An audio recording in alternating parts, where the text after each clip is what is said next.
Bonjour, c'est Thomas, bienvenue sur Tribulation Photographique. Aujourd'hui, on va parler un petit peu d'histoire de la photographie et je vais vous présenter les différents courants photographiques qui ont existé.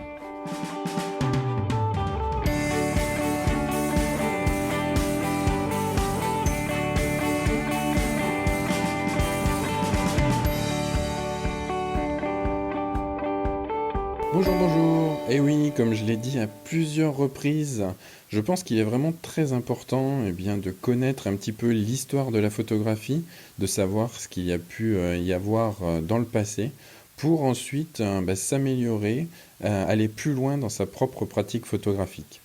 C'est pourquoi aujourd'hui, je voulais vous présenter en fait les différents courants photographiques depuis son existence jusqu'aux années 80 environ, on va dire. Voilà, détailler un petit peu les différents courants, qu'est-ce qui s'est fait, comment c'est arrivé. Aujourd'hui, c'est vraiment pour vous présenter de manière grossière les différents courants photographiques du passé et pas forcément rentrer dans le détail. Je reviendrai dans de prochains épisodes sur vraiment des courants en particulier. Je détaillerai un petit peu plus, j'irai un petit peu plus loin sur des courants qui, je pense, inspirent beaucoup, qui m'ont inspiré, qui sont peut-être un peu plus proches de nous que vraiment les courants à l'origine de la photographie. Voilà, donc il y aura quelques courants pour lesquels j'irai un peu plus dans le détail, mais dans de futurs épisodes. Donc le premier courant, c'est la photographie documentaire et sociale. Dès le début du 19e siècle, la photographie, elle se donne vraiment comme finalité de montrer un sujet de manière objective.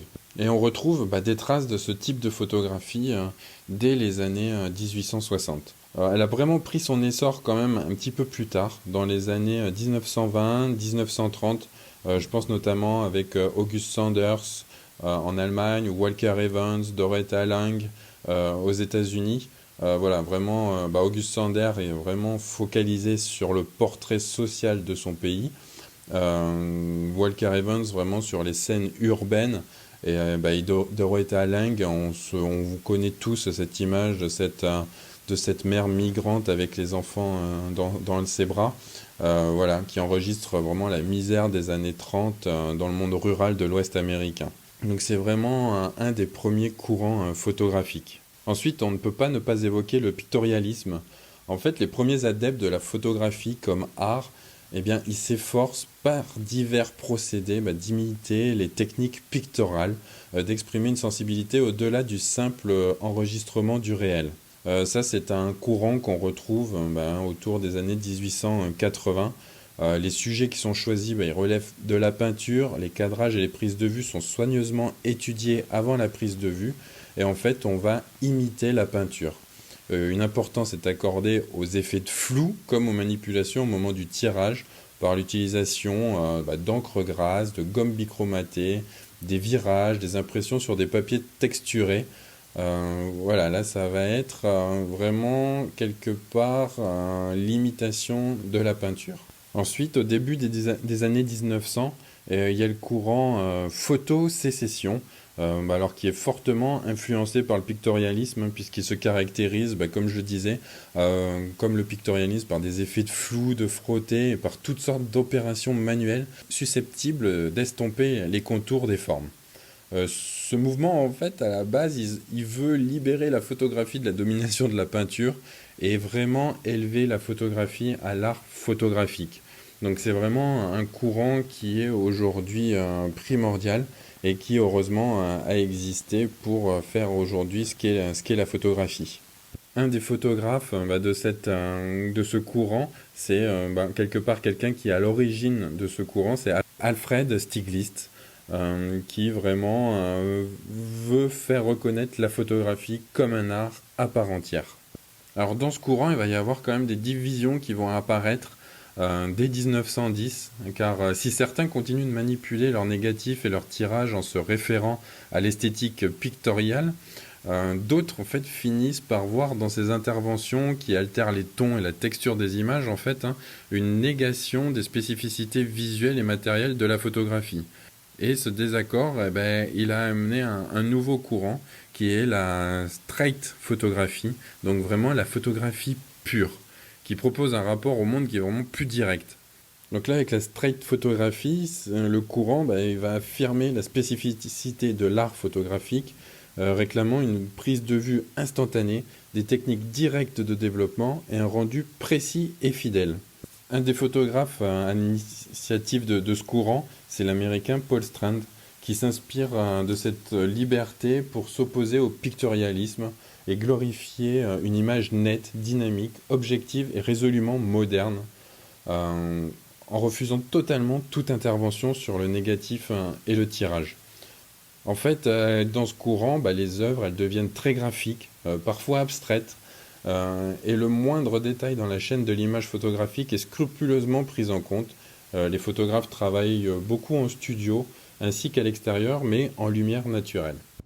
Ensuite, il y a eu le courant de la photographie surréaliste. Là, l'idée principale, c'est de représenter uniquement des traces plus ou moins définies d'objets disparus. En fait, le thème principal de ce courant, ça va être le rêve. Et voilà, le meilleur exemple, ça va être Man Ray, qui est un formidable innovateur technique et esthétique, qui met la photographie au service de la mécanique du rêve, chère aux surréalistes. En fait, les surréalistes, ils vont avoir recours au photomontage pour créer des images insolites. En fait, des images composites vont être créées grâce à l'assemblage de plusieurs négatifs ou plusieurs photos différentes. Souvent, l'image est refotographiée pour harmoniser l'ensemble. On peut penser en fait à l'image de Man Ray, le violon, qui représente une femme de dos et où sur son dos apparaît deux notes de musique, il me semble, ou en tout cas deux signes qui font vraiment penser immédiatement au violon. Ensuite, dans les années 1930, il y a le courant Nouvelle Vision. En fait, grâce à l'apparition sur le marché de petits appareils maniables, je pense notamment le Leica, ces appareils donnent une nouvelle liberté à la photographie. Avec l'abandon de la prise de vue frontale et horizontale héritée du siècle précédent, le courant il permet aux photographes de pouvoir adopter lors des prises des angles inédits, plongée, contre-plongée, vision latérale. Il structure et fragmente les clichés par des diagonales dynamiques et des cadrages en plan rapproché. Donc ça va vraiment trancher avec le courant précédent. Ensuite, début des années 1930, également en parallèle, il y a eu le courant de la photographie directe et notamment le groupe F64. Ça, c'est un groupe de photographes californiens avec comme chef de file Edward Weston et puis bien sûr Ansel Adams qui souhaitent conserver une photographie pure et directe et qui fondent ce groupe F64 non correspondant en fait à la plus grande ouverture du diaphragme de l'objectif, assurant la plus grande profondeur de champ maximum et restituant une image très nette, du premier plan au dernier plan. On connaît tous, je pense, les images de Ansel Adams et de ces magnifiques paysages de l'Ouest américain. Là, on voit vraiment toute la rigueur de leur technique photographique qui produit une épuration visuelle de la réalité avec une démarche allant de la perfection de la prise de vue jusqu'à celle du tirage. C'est également au début des années 1930 qu'apparaît le courant de la photographie humaniste qui apparaît à Paris, mais qui connaîtra vraiment son essor dans les années 1945-1960. Voilà, c'est une approche photographique qui fait appel au pouvoir émotionnel et descriptif des images, qui place avec compassion vraiment l'humain au cœur de ses préoccupations. Je pense que c'est vraiment un courant majeur et qui est encore très présent dans les photographies aujourd'hui. Je ne vais pas aller en détail dans ce courant aujourd'hui, mais promis, je vous fais un épisode spécifique dans les prochaines semaines qui sera consacré à la photographie humaniste. Et enfin, je terminerai par le courant de la nouvelle topographie qui est arrivé, qui est apparu environ au début des années 1970.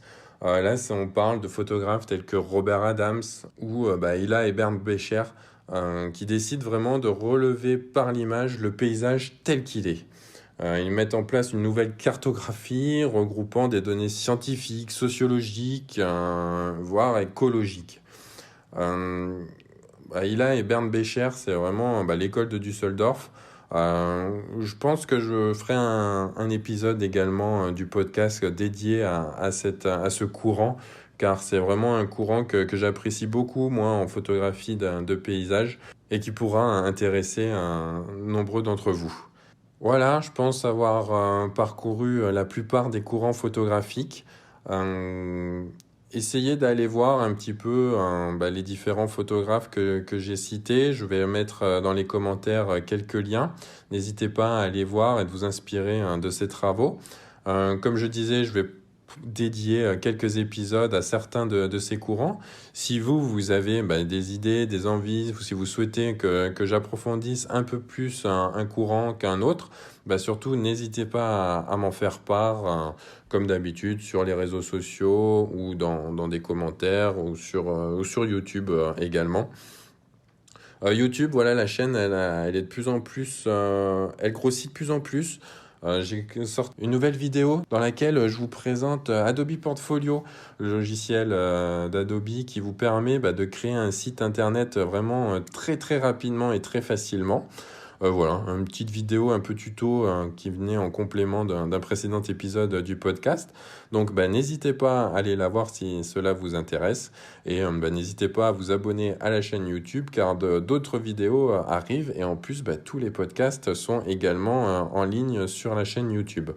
Donc là, vous pouvez également mettre très facilement des commentaires et j'y réponds normalement à chaque fois. Voilà, écoutez, je vous souhaite de passer de bonnes fêtes de fin d'année. Je pense que cet épisode sera le dernier épisode de l'année 2019 qui aura été bien chargé.